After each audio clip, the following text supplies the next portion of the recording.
أعوذ بالله من الشيطان الرجيم. بسم الله الرحمن الرحيم. ورسولا إلى بني إسرائيل أني قد جئتكم بآية من ربكم أني أخلق لكم من الطين كهيئة الطير فأنفخ فيه فيكون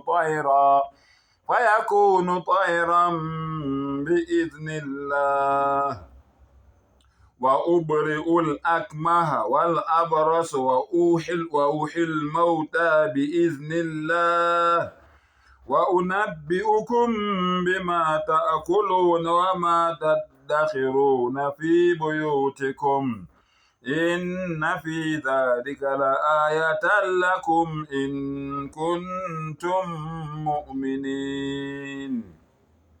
Ngicela Allah angivikele kusathane ongathandwa egameni lika Allah onomusa onesihawu. Ma-Afrika mahle. So lokhu sincengile nje abantu bakithi sibavula amehlo sibalethela amaqiniso njengoba enjalo.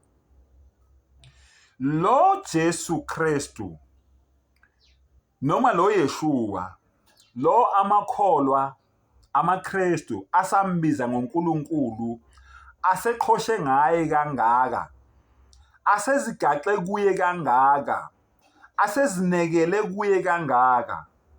Ingabe kuyiqiniso elingakanani ukuthi emhlabeni wayezela abantu bonke na? Ngabe kuyiqiniso ngempela yini ukuthi uYeshua noma lo esenambiza ngoJesu emhlabeni wayezele abantu bonke na?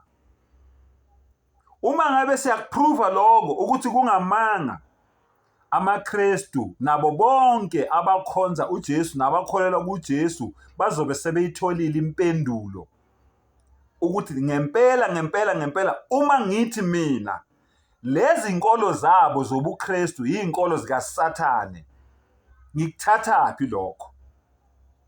Ngivule la Suratul Ali Imran, chapter number 3 of the Holy Quran, ngikale ku-verse 49. Allahu Akbar. Sithola impendulo ukuthi ngempela uJesu emhlabeni wayezele umhlaba wonke jikelele noma wayezele isizwe esithize. Uma sithola ukuthi wayezele isizwe esithize, mina nawe sila eAfrika noma eSouth Africa siqhuma siqhasaphi, sigacela kuphi, singena kuphi thina? Sifakwa ubani? Ngiyazi nizothi uPawulu wayeganga naye uPawulu ngoba ekugcineni wagcina entshela ukuthi wayeganga. Ngimnikile amavesi amaningi la uPawulu econfessa khona ukuthi wayengazenzeli wayenziswa lento ayentshela yona yobuKristu. Wayeganga ngani? Lalela. Chapter 3 Suratul Ali Imran, iverse ubani? Allahu Akbar. Iverse 49. Warasulan ila bani Israel. Allahu Akbar. Futhi Allah wamenza isithunywa kubantwana bakwa-Israyeli. Angazi noma uzwe kahle. Wayesithunywa kubantwana bakwa-Israyeli, hayi emhlabeni wonke. Sokuprova lokho naseBhayibhelini. Ake ngiqhubeke. Ithi ngiye vele ngoba sengilivulile vele. Matthew 15 verse 24. Iverse evumelana naleli verse leli engiqeda ukulifunda manje. Warasulan ila bani Israel. Wayesithunywa esasithunyelwe kuphi? Kubantwana bakwa-Israyeli. Matthew 15 verse 24. Kodwa waphendula wathi, angithunyelwanga kwabanye kuphela ezimvini ezilahlekileyo zendlu yakwa-Israyeli. Angazi noma uzwile yini. Angithunyelwanga kwabanye kuphela ezimvini ezilahlekileyo zendlu yakwa-Israyeli. Mawuthanda futhi uye nakuMatthew 10. Matthew 10 verse 5.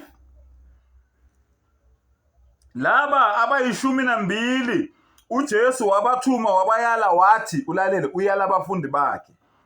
ningayi ngendlela yabezizwe, ningangeni emzini wamaSamariya.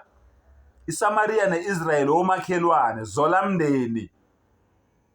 Ungizwa kahle, zolamndeni, iSamariya neIsrael omakhelwane. Kodwa yanini kakhulu ezimvini ezilahlekileyo zendlu kaIsrael, verse 6. Subhanallah. Ake siqhubeke. Allahu akbar. Ake siqhubeke. Anni qad ji'tukum bi ayatin min rabbikum. Allahu akbar. Uthini manje? Uthi ngize kini nophawu oluvela enkosini yenu. Subhanallah. Akathi ngiyinkosi yenu, uthi ngize kini nophawu oluvela kuphi? Enkosini yenu. Anni akhluqu lakum min at-tini kahay'ati at-tayr فأنفخ فيه فيكون طيرا بإذن الله. Allahu akbar. Ukuthi nginibumbele ngodaka isimo senyoni. Ukuthi nginibumbele ngodaka isimo senyoni bese ngiphefumulela kuso bese siphenduka inyoni ngemvume kaAllah. Hayi ngentando yakhe, ngani? Ngemvume kaAllah. Okay. Subhanallah. Wa ubri'ul akmaha wal abraso wa uhil mauta bi'idhnillahi. Allahu akbar. Futhi ngiphilisa abayizimpumputhe nabanobulephelo, ngivuse abafile ngemvume kaAllah. Allahu akbar. Ake sikuprove kuphi eBhayibhelini ukuthi ngempela neBhayibheli liyakuvumela yini lokho kushiwo yiQur'an ukuthi akazenzeli yena ngokwakhe, konke kuyimvume kaAllah. Allahu akbar. John 5. Allahu akbar. Iverse 30. John 5 verse 30. John 5 verse 30. Mina ngingenze lutho ngokwami. La ilaha illallah. Akekho onelungelo lokukhonzwa ngaphandle kaAllah. Thatha lento mfowethu, ayinabungozi. Mina ngingenze lutho ngokwami. Ngahlulela njengalokho engikuzwayo. Ukwahlulela kwami kulungile, ngokuba ngingafuni eyami intando, kepha intando yongithumileyo. Hayi intando yami mina Jesu. Kabani? Yongithumileyo. Ngingenze lutho ngokwami. Qhubeka-ke wena uthi uJesu uNkulunkulu. Lalela-ke, wehle nayo futhi. Allahu akbar. Wehle nayo futhi. 41, same ncwadi, John 5 verse 41. Allahu akbar. Mina angamukeli udumo kubantu. Allahu akbar. Uyamuzwa? Uthi yena lolu dumo lolu nina nimnikeza lona akalwamukeli ngoba akanalo ilungelo lokudunyiswa. Allahu akbar. Mina angamukeli udumo kubantu, kepha ngiyanazi nina ukuthi aninalo uthando likaNkulunkulu. Allahu akbar. Phakathi kwenu. Mina angamukeli udumo kubantu, kepha ngiyanazi nina ukuthi aninalo uthando likaNkulunkulu phakathi kwenu. MaKristu, njengoba nikhonza uJesu nje nimdumisa, uthi yena ngomlomo wakhe, ngokwenza kwenu kanjalo aninalo uthando likaNkulunkulu phakathi kwenu. Allahu akbar. Ngize egameni likaBaba. Allahu akbar. I came bi-ismillah. Ngize egameni likaAllah, egameni likaBaba. Angithi kusho nina nethu baba wakhe. Uthi uze egameni lakhe akazizelanga-ke. Aningamukeli, uthi animamukeli. Mayeze kuphi? Egameni likaAllah, likababa wakhe. Nimamukela nina egameni lakhe, MaKristu.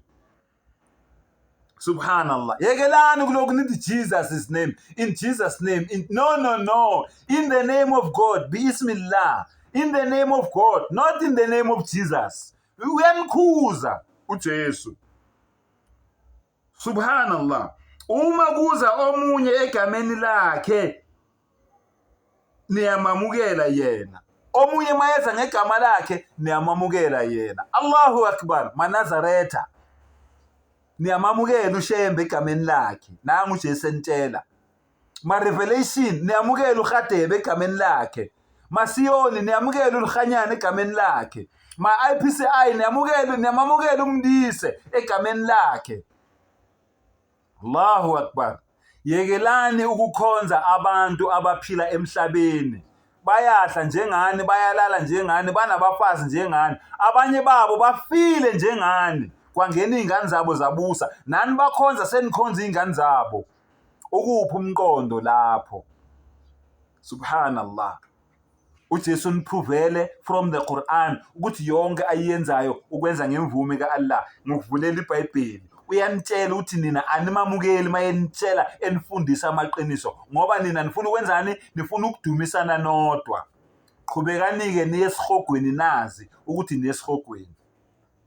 Uma ngabe wena awukamkhonzi uAllah, ukhonza lo omkhonzayo, usuyazi manje ngoba usuyibonile ivideo kaMbatha ukuthi lo omkhonzayo ukhonza uSathane egameni lakhe. Uma ngabe usuyazi, usuthola imendlela, usuyinceku kaSathane. Mangabe ubungakazi, ubuseseyisikhonzi sikaSathane.